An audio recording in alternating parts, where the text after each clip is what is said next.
एक दिन हजरत मोहम्मद सल्लल्लाहु अलैहि वसल्लम जंगल के पास से गुजर रहे थे।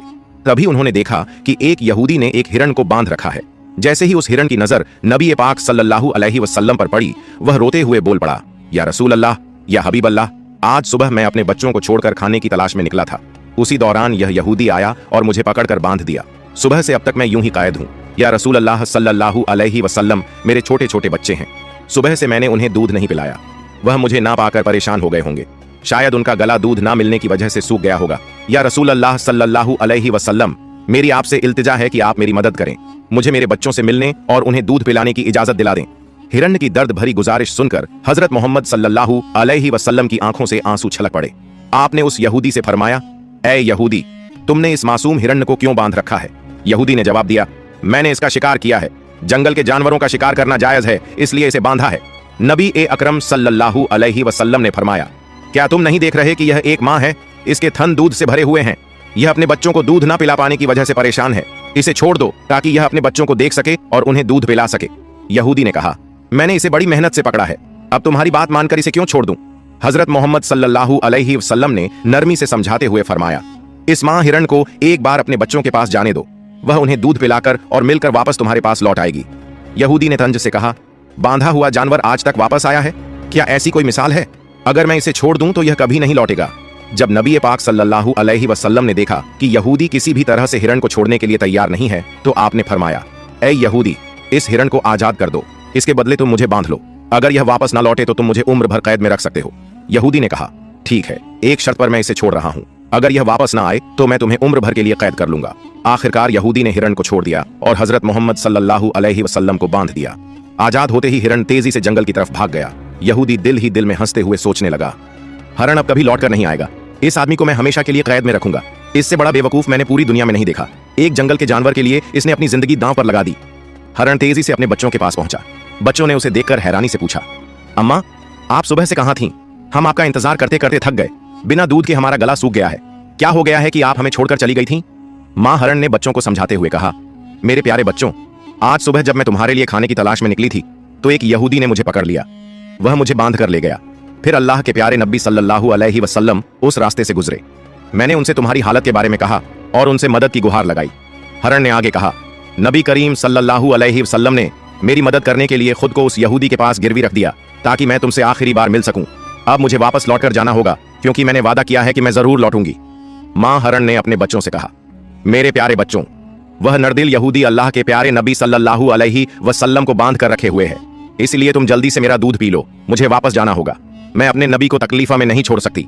जब हिरण के बच्चों ने यह सुना कि उनकी मां नबी करीम सल्लल्लाहु अलैहि वसल्लम को यहूदी के पास गिरवी रखकर सिर्फ उनसे मिलने और दूध पिलाने आई है, तो वो रोते हुए बोले, अम्मा, आप कैसे सोच सकती हैं कि हम उस नबी के रहते हुए आपका दूध पिएंगे जिन्हें यहूदी ने कैद कर रखा है? नहीं, हम आपका दूध नहीं पी सकते। आप चलिए, हम भी आपके साथ चलेंगे। हम अल्लाह के नबी की तकलीफ सहन नहीं कर सकते। उसके बाद मां हिरण अपने बच्चों के साथ नबी करीम सल्लल्लाहु अलैहि वसल्लम के पास लौटने के लिए चल पड़ी।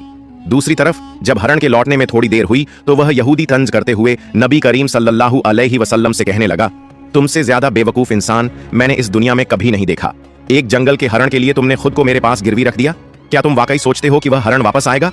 कयामत तक वह हिरण लौट कर नहीं आएगा और कयामत तक तुम मेरी कैद में रहोगे। यह सुनकर नबी करीम सल्लल्लाहु अलैहि वसल्लम ने बड़ी नरमी से कहा, ए यहूदी, थोड़ा सब्र करो, वह हिरण जरूर लौट कर आएगा। अल्लाह की मर्जी से वह तुम्हारे पास वापस आ जाएगा। यहूदी हंसते हुए बोला, ए मोहम्मद, अपनी इन अलौकिक कल्पनाओं को छोड़ दो। मैं पूरे यकीन के साथ कह सकता हूं कि वह हिरण कयामत तक वापस नहीं लौटेगी। इस तरह कुछ समय और बीत गया।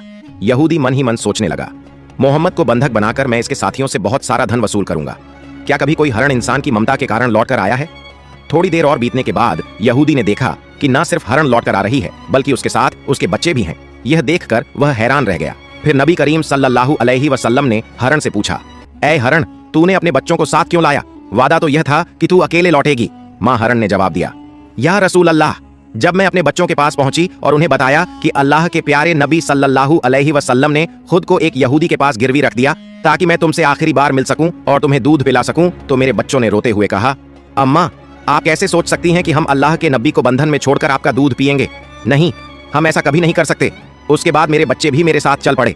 मां हिरण ने आगे कहा, अगर मेरी वजह से आपको किसी तरह की तकलीफ हुई हो तो मुझे माफ कर दीजिए। मैंने जाने अनजाने आपको परेशानी दी। फिर नबी करीम सल्लल्लाहु अलैहि वसल्लम ने यहूदी की तरफ देखा और फरमाया, ए यहूदी, देखो तुम्हारा हरण लौट आया है। वह अकेला नहीं आया बल्कि अपने बच्चों को भी साथ लेकर आया है। अब तुम इनका जो चाहो इस्तेमाल कर सकते हो। और एक बात याद रखो, मैं केवल इंसानों का नबी नहीं हूँ, मैं जंगल के जानवरों, परिंदों और पूरी कायनात का नबी हूँ।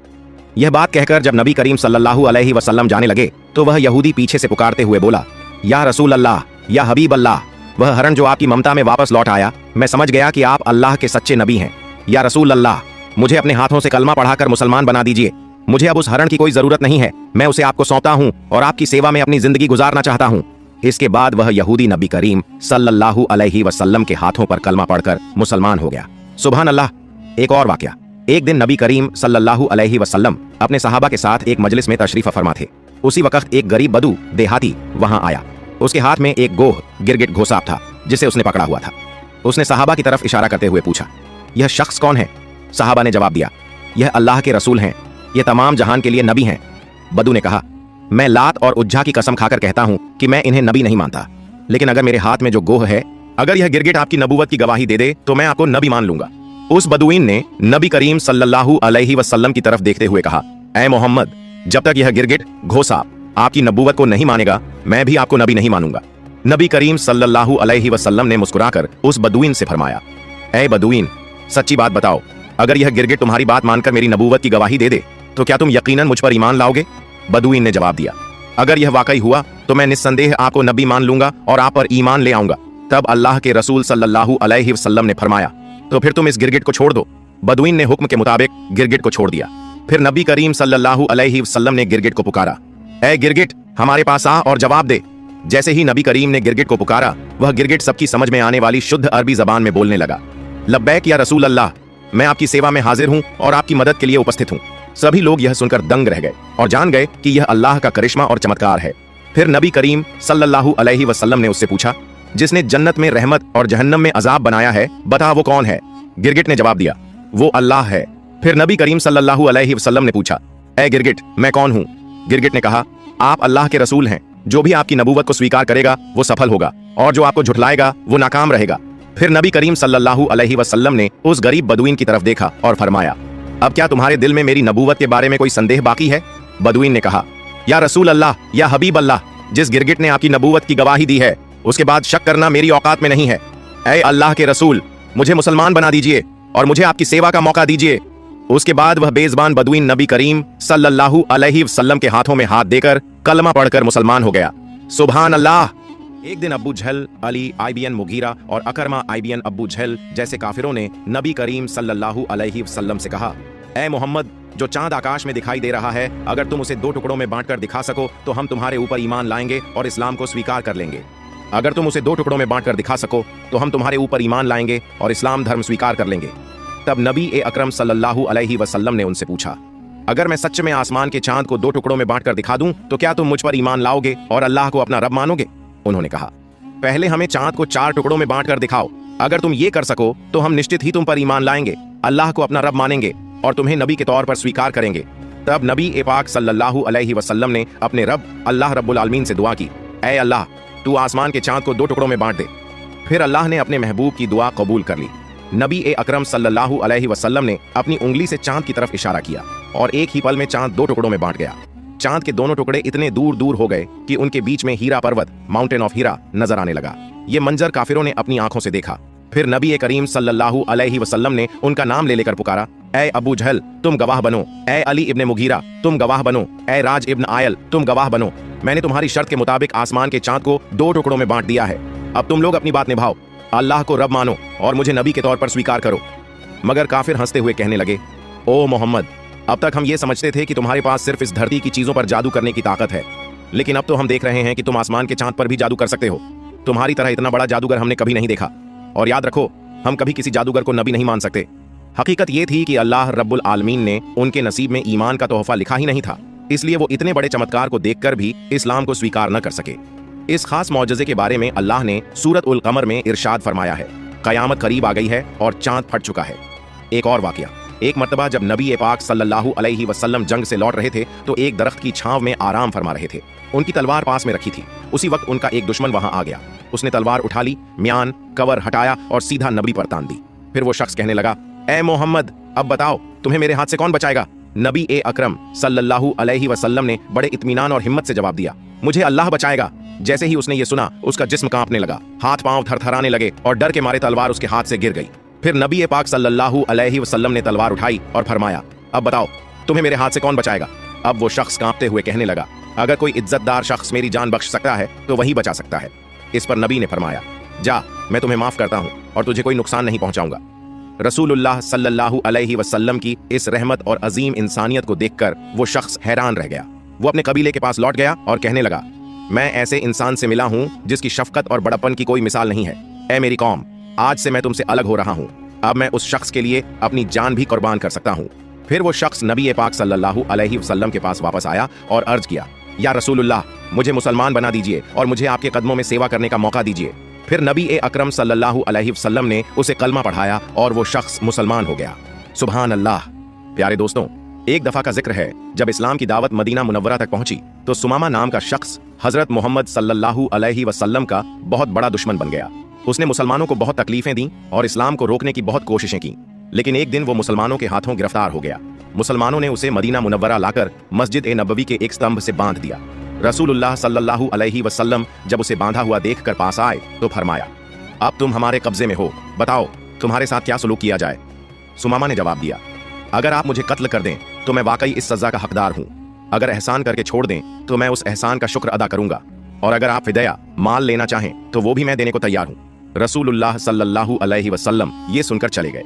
दूसरे दिन फिर वही सवाल और वही जवाब। तीसरे दिन भी जब यही बातचीत हुई तो आपने सुमामा को माफ करके आजाद कर दिया। इस हुस्न ए अखलाक का सुमामा पर गहरा असर हुआ। वो मदीना के एक बाग में गया, नहाया और फिर वापस मस्जिद में आया। उस वक्त रसूलुल्लाह सल्लल्लाहु अलैहि वसल्लम मस्जिद में तशरीफ फरमा थे। सुमामा ने आकर कहा, ऐ मोहम्मद सल्लल्लाहु अलैहि वसल्लम, अब आपकी जात, आपका दीन और आपका शहर मुझे इस पूरी दुनिया में सबसे ज्यादा अजीज हैं। फिर उसने कलमा ए शहादत पढ़ा और इस्लाम कबूल कर लिया। उसने कहा, या रसूलुल्लाह, मैं उम्रा अदा करने जा रहा था, लेकिन आपके सहाबियों ने मुझे रास्ते में गिरफ्तार कर लिया। रसूलुल्लाह सल्लल्लाहु अलैहि वसल्लम ने उन्हें उम्रा पूरा करने की इजाजत दी। जब सुमामा मक्का पहुंचे तो कुफ्फार मक्का कहने लगे, सुमामा बेदीन हो गया। सुमामा ने कहा, नहीं, मैं बेदीन नहीं हुआ, बल्कि मैंने इस्लाम कबूल कर लिया है। अब याद रखो, जब तक रसूलुल्लाह सल्लल्लाहु अलैहि वसल्लम इजाजत नहीं देंगे, यमामा से मक्का को अनाज का एक दाना भी नहीं मिलेगा। सुमामा यमामा के रहने वाले थे और मक्का वालों का गुजारा उसी अनाज पर था। जब उन्होंने यमामा से अनाज रुकवा दिया तो मक्का वालों को बहुत मुश्किलें होने लगीं। अहले मक्का ने रसूलुल्लाह सल्लल्लाहु अलैहि वसल्लम से इस बात की शिकायत की। तब आपने हजरत सुमामा को हुक्म दिया कि अब दोबारा अनाज भेजना शुरू कर दो, और फिर उन्होंने ऐसा ही किया। एक और वाकया सुनिए। एक सहाबी ने रसूलुल्लाह सल्लल्लाहु अलैहि वसल्लम की खिदमत में हाजिर होकर अर्ज किया, या रसूलुल्लाह, जब आप हमारे सामने होते हैं तो दिलों में आपकी मोहब्बत लहरें मारती है। हम आपकी ज़ियारत करके अपनी आंखों को ठंडक पहुंचाते हैं, लेकिन जन्नत में तो आप ऊंचे दर्जे में होंगे और हम निचले दर्जे में। अगर वहां आपकी ज़ियारत न हो सकी तो हमें जन्नत का क्या लुत्फ मिलेगा? इसी वक्त जिब्रील अलैहिस्सलाम हाजिर हुए और खुशखबरी दी। रसूलुल्लाह सल्लल्लाहु अलैहि वसल्लम ने उस सहाबी को बुलाया और फरमाया, आदमी उसी के साथ होगा जिससे वो मोहब्बत करता है। सहाबा किराम कहते हैं, ईमान लाने के बाद हमें किसी और बात से उतनी खुशी नहीं हुई जितनी इस हदीस से हुई, क्योंकि अब हमें यकीन हो गया कि आखिरत में हमें हजरत मोहम्मद सल्लल्लाहु अलैहि वसल्लम का साथ मिलेगा। प्यारे दोस्तों, अगर आपको ये वीडियो पसंद आई हो तो इसे लाइक करें, चैनल को